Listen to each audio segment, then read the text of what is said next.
Waalaikumsalam warahmatullahi wabarakatuh. Innal hamdalillah nahmaduhu wa nasta'inuhu wa nastaghfiruh wa na'udzu billahi min syururi anfusina wa min sayyiati a'malina may yahdihillahu fala mudilla lahu wa may yudlilhu fala hadiya lahu. Asyhadu an la ilaha illallah wahdahu la syarika lahu wa asyhadu anna nabiyyana Muhammadan abduhu wa rasuluh. Allahumma shalli wa sallim wa barik ala sayyidina Muhammadin wa ala alihi wa sahbihi ajmain, amma ba'du. Yang saya muliakan para ustaz, yang saya hormati hadirin, alhamdulillah pada malam hari ini, pada maghrib, kita diberi oleh Allah nikmat yang luar biasa bisa melaksanakan sholat maghrib berjamaah. Mudah-mudahan sholat yang kita laksanakan mendapatkan ridho dan kemudian mendapatkan dari Allah Subhanahu wa Ta'ala. Amin. Shalawat dan salam senantiasa kita panjatkan kepada junjungan kita Nabi besar Muhammad sallallahu alaihi wasallam. Bapak Ibu sekalian, satu hal yang perlu kita pegang teguh adalah bahwa kita hidup ini sudah diatur oleh Allah Subhanahu wa Ta'ala. Kita hidup juga berdasarkan kehendak Allah Subhanahu wa Ta'ala. Tidak mungkin tanpa kehendak Allah kita bisa hidup. Jadi hidup itu juga harus kita syukuri, apalagi kita bisa menyembah Allah. Ya, oleh itu kita ridho pada Allah Subhanahu wa Ta'ala. Makanya kalau bisa kita mengucapkan pembahasan raditu billahi robba wa bil islami dina wa bi Muhammadin nabiyya wa rasulullah. Kita hidup di dunia ini tidak ada satupun yang tanpa diketahui Allah, tanpa digerakkan Allah Subhanahu wa Ta'ala. Makanya kita ridho pada Allah Subhanahu wa Ta'ala. Tadi saya dari Kaligahasa ke sini, di jalan ketemu dengan orang yang bawa gerobak, masih dengan gerobaknya, kemudian di belakang isinya ternyata barang-barang bekas pemulung. Dia dengan semangat terus mengayuh para mencari, mungkin mau dibawa pulang. Nah, saya yakin orang tersebut tidak ingin hidup seperti itu. Dibandingkan dengan kita, maghrib bisa sholat, bisa menyembah Allah Subhanahu wa Ta'ala. Tapi apa daya mereka? Mereka ditanya orang seperti itu, ya memang jalan seperti itu. Makanya orang tersebut kalau dia itu ridho ya, dengan ketentuan Allah seperti itu, kemudian orang itu ridho kepada Allah ridho, insya Allah ya dia akan hidup bahagia. Mungkin di masa depan kenapa? Dia ridho kepada Allah. Nah, sebaliknya dengan kita seperti ini, kita diberi Allah kenikmatan yang luar biasa, tapi terkadang kita tidak ridho atau kita masih mengeluh dan sebagainya. Maka sikap seperti ini lebih baik orang yang dengan kondisi seperti itu, tapi dia ridho dengan Allah Subhanahu wa Ta'ala. Itu dengan dari Allah Subhanahu wa Ta'ala. Kalau kita kadang-kadang masih diberi enak, hidup enak, rumah masih malu, pengennya lebih terus. Nah, jadi sikap ridho dan menerima kehendak Allah inilah yang terkadang orang penjelasan ini menjadi hal yang susah. Ya, jadi ridho akan kehendak Allah kita mau tidak ridho, apa yang kita lakukan? Terus seperti orang yang pemulung tadi, masih mencari apa kekuatan orang ini untuk merubah hidupnya. Allah seperti itu. Maka yang benar itu tidak ada orang yang pengen miskin, tidak ada orang yang hidup pengen menggelandang, pengennya wajar seperti tapi Allah mudah begitu seperti itu. Bagaimana lagi? Makanya harus kita diberi ridho, kemudian menerima takdir Allah Subhanahu wa Ta'ala. Jadi, ini yang cara bisa dipahami oleh manusia. Ridho kemudian menerima takdir Allah. Makanya hidup ini memang harus enjoy, kemudian hidup ini harus mengikuti takdir, mengalir. Bagaimana kita mau diridhoi Allah kalau kita tidak ridho? Banyak orang-orang yang kelihatan hidupnya makmur segalanya, tapi mereka tidak ridho. Artinya terhadap takdirnya Allah itu dia berubah tidak menerima. Makanya ketika kita mendapatkan kebahagiaan, rezeki, kemudian kebahagiaan, kesenangan dan bersyukur. Ketika kita mendapatkan musibah atau kita mendapatkan cobaan, harus bersabar. Dengan bersabar, kemudian bersyukur akan takdir Allah, kemudian ya Allah aku ridho dengan qadamu, dengan takdirmu, insya Allah Allah ridho, maka akan menjadi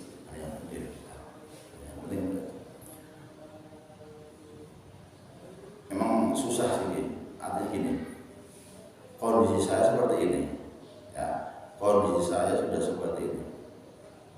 Katakanlah sakit, tidak ada orang pengen sakit, bahkan tidak ada orang pengen miskin. Tapi kalau Allah mendengar seperti itu, makanya dari itu bagaimana kita memandang hal yang terjadi pada diri kita itu, apakah itu merupakan cobaan atau ujian dan sebagainya. Nah ini yang macam itu. Makanya inilah hal yang perlu kita pahami, bahwa semua yang terjadi pada manusia adalah Allah Subhanahu wa Ta'ala. Bahkan di hadis Allah tidak ada ranting yang sering jatuh dari pohon tanpa kehendak Allah Subhanahu wa Ta'ala. Ya, apalagi kita yang mau hidup seperti ini, ya, kita sakit ya karena Allah, kita bahagia juga karena Allah. Semua kita pasrahkan kepada Allah, langsung menjalani apa yang diperintahkan Allah Subhanahu wa Ta'ala. Ini sama berapa sih? Bisa. Nah, makanya ini kan apa saja yang perlu kita pahami dari itu. Nah, ada satu hal yang perlu kita perhatikan, bahwa kehendak kita untuk bisa memeluk agama Islam itu sebuah yang luar biasa. Kita bersyukur bahwa kita itu masuk agama Islam. Ada satu hadis ini, saya mendapat buku, yaitu hadis kursi, tapi ini hadis kursi itu begini: law anna samawati wa ma fihinna wal ardu wa ma fihinna wal adi ma fihinna wal bihara wa ma fihinna wudi'at fi kifayatin wa la ilaha illallah fi kifayatin ukhra la rajah. Ada ini, lawan seandainya langit seisinya, wal ardo wa ma fihinna, dan bumi seisinya, wal bihara, dan laut seisinya, wudi'at fi kifayatin, ditaruh di timbangan, wala ilaha illallah, kemudian kalimat la ilaha illallah yang jenengan baru ditaruh di timbangan lauja pasti adalah lauja pasti lebih besar, lebih berat la ilaha illallah yang bacakan. Ya, makanya orang Islam itu tidak usah khawatir dengan miskin, dengan minder dan sebagainya. Tapi sudah itu sudah kaya yang luar biasa, mengalahkan langit, bumi, laut. Jangan tahu, laut itu tiap hari diambil oleh seluruh dunia, nelayan nggak ada habisnya. Tanah, bumi, ya dengan punya 100 meter aja uangnya bisa banyak. Apalagi pinggir jalan. Kemudian langit ini, itu yang nama konsentrasi itu kan lewat udara langit. Itu berapa juta, berapa miliar triliun. Ini digabung langit, bumi, laut ditaruh di dalam ketimbangan. Tapi nggak ada nilainya sebenarnya. Artinya nggak ada tanda, tidak ada tarannya tandingan. Dibandingkan dengan timbangan la ilaha illallah yang panjenengan semua itu bacakan, tidak ada artinya. Berarti apa? Kalau kita sudah menjadi orang muslim, ya, itu sebetulnya kita harus positif, kita harus yakin bahwa kita itu tidak miskin, kita itu sudah luar biasa itu. Ya, karena bumi, langit, laut itu tidak ada artinya sama sekali dengan kata la ilaha illallah yang kita baca, kita yakini. Ya, terutama kadang kita kan sebagai orang Islam ya kadang apa namanya dengan kemiskinan sudah menghibah. Kemudian dengan kemiskinan, dengan tidak punya uang kita sudah rendah diri. Kalau kayaknya luar biasa, melebihi. Dunia itu nggak ada artinya kalau kita sudah memegang kata la ilaha illallah. Nah, ini saya bacanya ini hadis kursi atau hadis, tapi ini yang jadi ini baik bagi kita bahwa timbangan la ilaha illallah lebih besar, lebih berat dibandingkan bumi, langit, laut dan sisinya. Maksudnya harus bangga bahwa kita itu menjadi orang yang luar biasa. Karena apa? Memang ketika kita sudah mengatakan la ilaha illallah, sudah mengakui Allah, maka semuanya kecil. Semuanya kecil. Jangankan tadi yang apa namanya uang segini. Bumi Indonesia itu udah tanah. Karena kita besok yang hak adalah kita mengakui adanya Allah dan kita akan kembali kepada Allah Subhanahu wa Ta'ala. Kalau kita flashback bahwa kita kan diciptakan Allah. Allah katakan bahwa kita diciptakan Allah, udah bersyukur diciptakan jadi manusia. Dengan jadi manusia kita bisa punya kenikmatan, kita punya kesenangan, bahkan apa namanya kita punya yang macam-macam. Itu kita ciptaan Allah. Apalagi dengan tambah yang lainnya. Jadi diciptakan manusia kita adanya kita, jadi kita bersyukur apalagi kita beribadah. Kemudian kita berdekat kepada Allah, kita bisa bersama-sama Allah dengan yang luar biasa. Ya, maka kita sebelumnya jangan khawatir bahwa la ilaha illallah yang jadi ucapan itu nilainya lebih besar dibanding dunia dan saya sini. Oke. Karena besok kita akan kembali kepada Allah Subhanahu wa Ta'ala. Maka benar dikatakan oleh bahwa manusia itu kan tempat tinggalnya bukan dunia. Manusia itu bukan makhluk dunia. Ya, jadi kita itu bukan penghuni dunia aslinya. Kita ada penghuni makhluk, berarti kita itu penghuni ya kayak makhluk alim ini. Kita hanya sementara. Artinya darul mamarin malah darul makhorin. Dunia itu tempat sementara, bukan tempat menetap. Kita akan kembali ke sana satu-satu dipanggil, ya, dipanggil satu, nanti semuanya akan kumpul di penciptaan awalnya gitu. Jadi kalau makhluk dunia itu ular, ya, babi, kerbau itu makhluk dunia, itu bukan makhluk dunia. Kita akan kembali ke sana. Makanya kalau kita mau buat di dunia itu apa? Gitu. makhluk. Kita kan balik sama. Wa inna lillahi wa inna ilaihi raji'un. Semua kita kan balik. Ya. Itulah kenapa kita kalau udah punya Allah luar biasa, karena yang menciptakan dunia, yang menciptakan kita adalah Allah, maka kita akan kembali kepada Allah yang menciptakan kita. Kan ada luar biasa seperti itu. Ya, jadi kita bukan makhluk dunia. Kalau ular itu udah ketika dia sudah mati sudah. Kalau manusia tidak, ketika sudah mati maka ada hal yang lebih apa ya, baru kita kembali. Karena mati sebenarnya bukan mati loh. Mati itu hanya berpisah antara roh dan jasad. Roh dan jasad. Karena jasad manusia berada di bumi, maka kita kembali kepada ke bumi, dikuburkan. Rohnya kita kembali kepada Allah Sang Pencipta, saat dikuburkan oleh satu Allah SWT.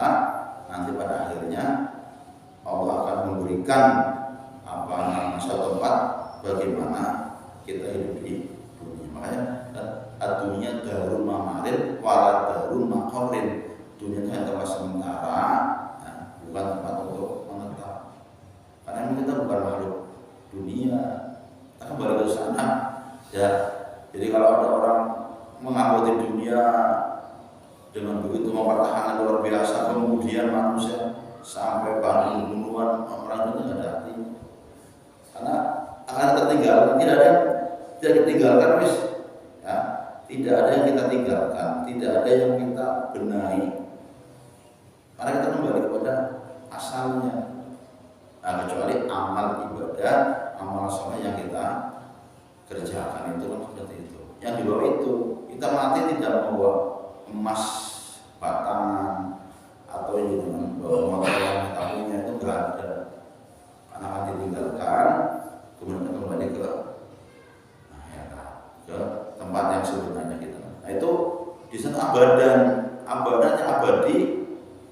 Kapan berakhir tidak ada kapan berakhir tidak tahu. Kalau di dunia ada batasnya. Kalau kita umur umat Nabi Muhammad paling-paling 83 tahun, itu batasnya udah. Dan itu sementara. Sakit juga sementara, kaya juga sementara, ya, bahkan dengan sebuah sementara, nggak ada yang abadi. Kita akan kembali ke penciptaan sebenarnya dari Allah Subhanahu wa Ta'ala. Itu nanti kita hidup di sana. Sekarang kita jasad kita sudah ditinggalkan, maka jadi roh kita kan hidup. Mati itu hakikatnya hanya berpisah antara jasad dan roh kuat hidup. Jadi sekarang itu kayak bapak kita, mbah kita tuh belum nggak mati, itu hidup, masih hidup. Dan itu kan hidup selamanya. Gitu. Yang kita lihat kan mati itu hanya jasadnya. Itu dari dunia kasar, ya udah kembali ke tanah kasar itu di mana nanti badan kita yang cantik, badan yang bagus, yang tegak mana cacing udah habis. Tapi yang roh itu kembali kepada Allah Subhanahu wa Ta'ala. Ini yang susah. Artinya apa? Kita itu tidak dimatikan oleh Allah, kecuali Allah menghendaki kamu mati sudah negara kehidupan ya sudah. Ya, ternyata kita masih hidup. Nah, hidup di syarat seperti apa? Tergantung dengan hidup kita sekarang ini. Gitu. Ya, jadi makanya kita surga itu bisa diciptakan ada pada diri kita. Artinya benar. Surga itu diciptakan oleh kita sendiri. Neraka juga diciptakan kita sendiri. Tergantung pada amal kita. Jadi kalau pengen nyampe surga ya mulai dari diciptakan, ada diusahakan dan sebagainya. Soalnya mendapat surga. Kemudian neraka juga seperti itu. Nah, makanya tapi ada satu riwayat bahwa ini sebenarnya kalau mengeluarkan hadis ini tidak boleh sembarangan. Yang membakul umati ya turun jannah, bahwa umatku itu semua akan masuk surga. Yang benar ini katanya Muhammad itu bahwa setiap umat atau Rasul itu akan masuk surga. Jadi nanti punya umat yang mau tidak ada tertinggal sedikit pun nanti ada yang nggak ada. Karena apa? Ya itu sudah janji Nabi itu benar, janji Allah itu benar. Rasul mengatakan kalau Rasul bohong berarti semuanya bohong. Kul umatnya turun jannah. semua umat itu kan masuk surga ilang apa kecuali orang gelem sing bakang itu ilahnya sing orang gelem atau sing sing pada bakang ilang apa kecuali orang sing pada orang gelem sing bakang itu. Ada tulisannya ilaman apa kata Rasul.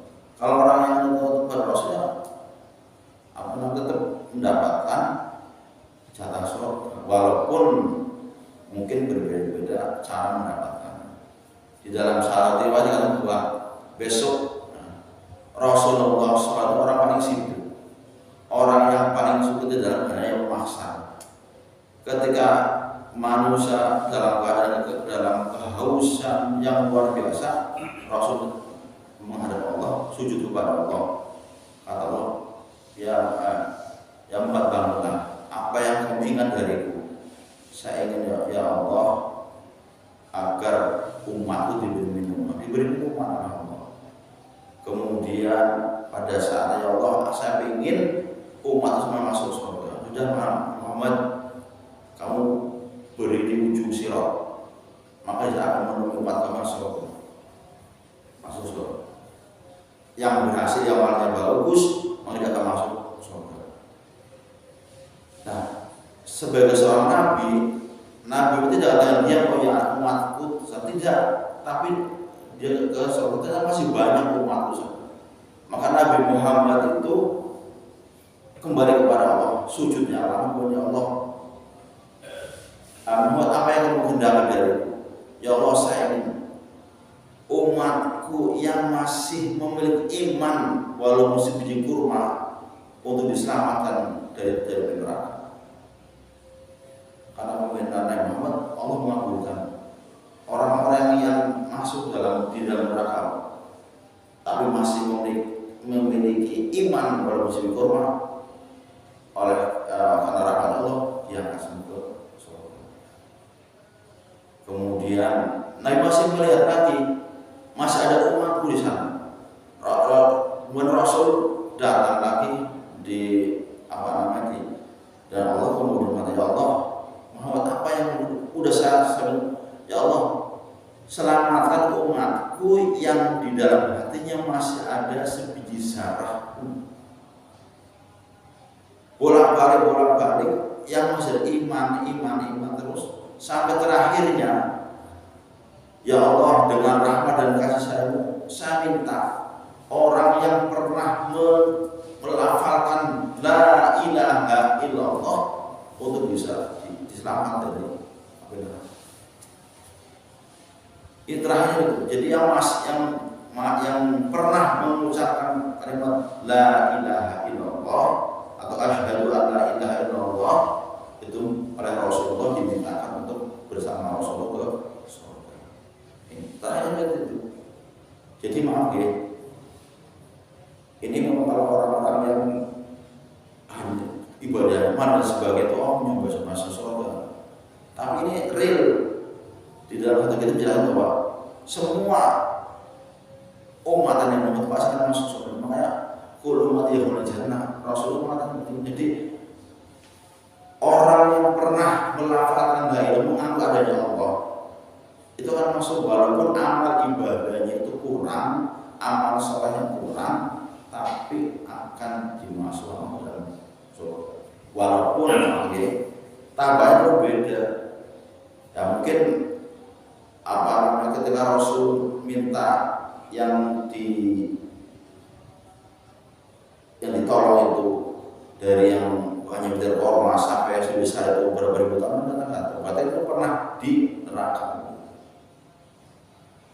Mungkin ajarannya antara Rasul minta kepada Allah dengan yang sama yang biji korma sebesar yang pernah melafalkan la ilaha illallah itu seberapa kita nggak tahu berapa lama yang kita tahu. Tapi yang jelas bahwa setiap orang yang pernah melakukan dosa kemudian kan berarti di dalam neraka dulu, nah baru diselamatkan oleh Rasulullah dalam surga. Ini kita harus yakin apa? Karena Rasul mengatakan kalau jangan gitu. Nabi itu perkataannya tidak bohong pasti.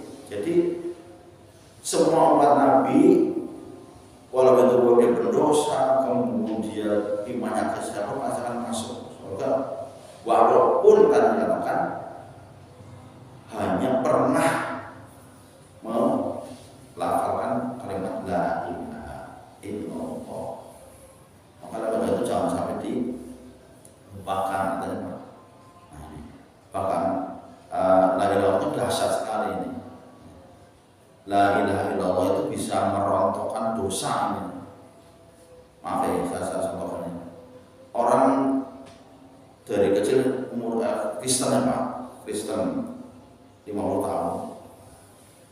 Ketika 51 tahun dia masuk Islam, maka dosa yang selama 50 tahun dengan baca syahadat asyhadu an la ilaha illallah wa asyhadu anna muhammadar pengakuan tidak ada Tuhan selain Allah, itu rontok semua dosanya diganti dengan ayat syahadat la ilaha illallah dengan asyhadu an la ilaha illallah.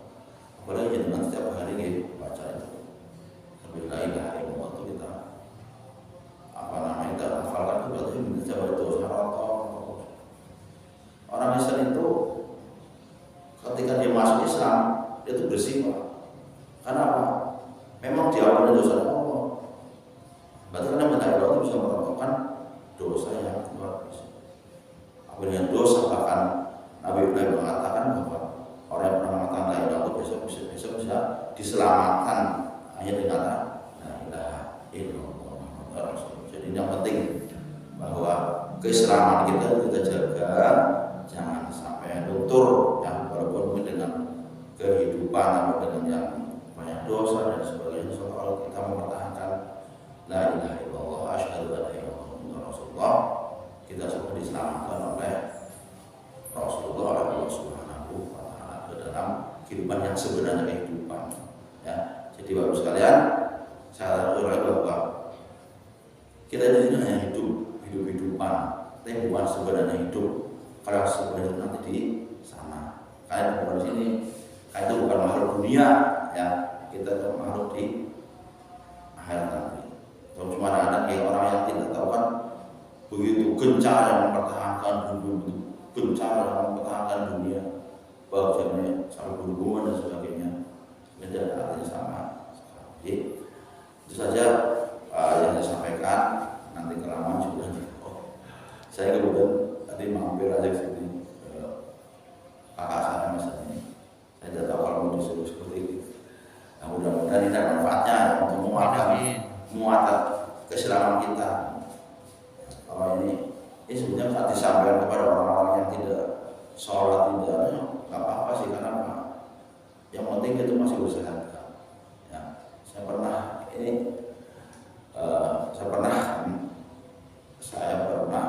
mau mengurusi jenazah kemudian orang Bali hidup di Tegal. Dia itu pertama agak dari Bali agama Hindu. Nah, katanya dia Kristen, tapi ini kan ada orang Islam.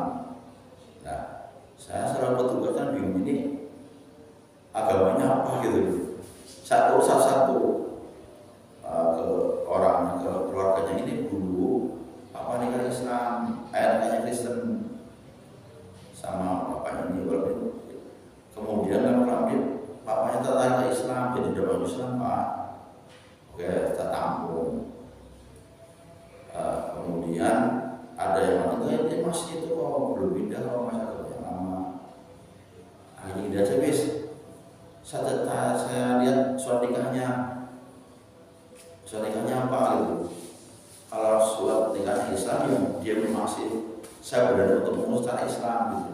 Minimal ketika dia Islam dia syahadat. Mengapa ada Tuhan walaupun mungkin jalan satu dengan untuk menikah, tapi kan bawaan ada dari Allah itu. Setelah ditelusuri ternyata dia nikah secara sipil berarti gitu.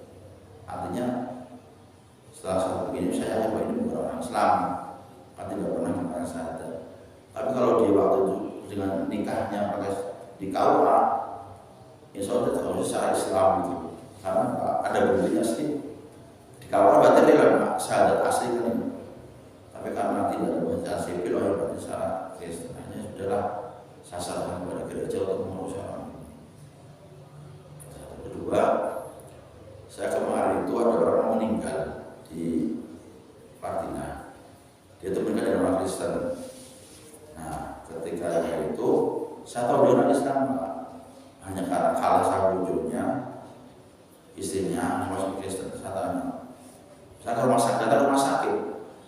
Bu, ini saya tanya ke istrinya, Bu, maaf ya Bu, dulu Mas Yanto ini nikah secara apa? Oh Kristen, saya dengan saya di luar daerah, oke. Tapi Bu, ini dulu dia udah mau pengen Islam. Nah gimana Bu? Ini udah lah. Kalau bapak mau ya sih, entah saya cinta Islam lagi boleh Bu. Oh boleh, silakan di Islam lagi. Mungkin orang Kristen ini nanti secara Kristen biayanya banyak, repot dan sebagainya, akhirnya dibolehkan secara Islam atau begitu. Sudah parah kalau udah tinggal begini. Akhirnya bilang Pak ya tahu dulu Islam, ya tapi mereka dengan ini Kristen ya tak Islam lagi mau Pak, mantuk loh Pak, mantuk. Teman udah tak Islam Pak ikutin saya Pak. Tak lagi saya asyhadu an la ilaha illallah. Setelah itu besoknya saya dengar katanya meninggal. Akhirnya Pak dia meninggal secara Islam. Ya, alhamdulillah kan, karena kita pengen Islam saya sebagai pengen masuk sama nih masih tinggi. Nah kemudian yang satu lagi, saya punya kejawen Pak, tahu saya kan? Kejawen itu ilmunya luar biasa, dia suka bertapa ke gedung-gedung, apa namanya tuh buah-buah dan sebagainya. Akhirnya ini ketika mulai adzan, dia itu apa namanya itu sakit Pak, asal mendengar adzan itu mumet. Terus tak tanya Pak, kenapa sih Pak? Pasti saya itu tidak boleh untuk mendengar itu. Dia kan bisa komunikasi dengan makhluknya ya. Jadi kalau makhluk datang berusaha untuk bikin pusing Pak, apa namanya pusing dan sebagainya, dia datang ke sana. Pasti sampai ini Islam, kenapa sih Pak? Saya setiap saat mendengar adzan sakit sekali Pak itu. Dan jenengan kan diancam ternyata Pak, mau tak bunuh dan sebagainya. Ya tidak bisa mengancam loh. Akhirnya jadi udah yakin Pak, sudah Pak pasti ditolong. Saya diislamkan itu. Daripada tersisa terus. Jadi orang mau baik, orang mau balik kepada Allah dia halangi Pak, yang kalau ini gitu. Saat akhirnya udah yakin, udah maksudnya yakin mau kawan mati jasa mau. Akhirnya ya dengan kekuatan dia dan dengan ketekadannya tak Islamkan. Nah kemudian saya nggak tahu cara dia melawan dia, saya tahu saya nggak tahu ilmu sih. Dikatakan sekarang udah banyak Pak, sudah nggak sakit kan dilawan beberapa pengancaman itu dilawan semuanya, dia menjadi orang Islam yang benar-benar Islam. Jadi sedang tetapa ke gua ke laut dan sebagainya dari muda. Yang jadi parah kan dia nikah secara Islam, tak nikahkan lagi, nikah ulang itu sama istrinya Pak, dengan nikahnya Allah. Ya nikah secara Islam, dikatakan saya dulu bukan Islam sih. Nah aku orang kejauh bukan Islam, tapi dia dikatakan Islam. Nah ketika menggaul seperti itu, kemudian saya Islam, alhamdulillah sekarang udah mau sholat dan sebagainya. Karena udah aku jadi asal adat Pak. Makanya orang pakai sholat dulu. Kalau sakit sekali dulu, orang biasanya mau didatangi. Asal datang Pak, tidak sholat dan sebagainya. Akhirnya sholat. Ini ada satu lagi, saya lagi berusaha untuk itu karena ilmunya luar biasa, bahkan dia sampai ilmunya sampai pernah minum darahnya yang dibunuh. Pernah saja sholat, dia itu mules Pak, asal mau sholat asal tuh diganggu pencernaannya, biar dia kayak orang sakit pun tidak mau ke masjid. Ini yang satu lagi mudah-mudahan dia bisa melawan. Artinya saya juga hanya bisa berpetunjuk Pak, membicara kalau yang namanya itu yang melawan dia, kita nggak tahu. Mau dari saya juga hanya minta kepada Allah, jadi beri daya itu saja. Tapi saya nggak berani karena nanti kalau ikut-ikutan aja dihajar kan sama lebih saya bisa apa gitu. Ayah, alhamdulillah ini yang tinggal satu lagi, ya kita sahadatkan lagi gitu. Ya, obat kamu sahadat mudah-mudahan ya kita udah bisa semaaf kalau ada kekurangan kesalahan, kalau salah monggo tidak cocok dikoreksi. Nah, karena saya juga apa yang memang salah mau dikoreksi. Wassalamualaikum warahmatullahi wabarakatuh. Waalaikumsalam warahmatullahi wabarakatuh.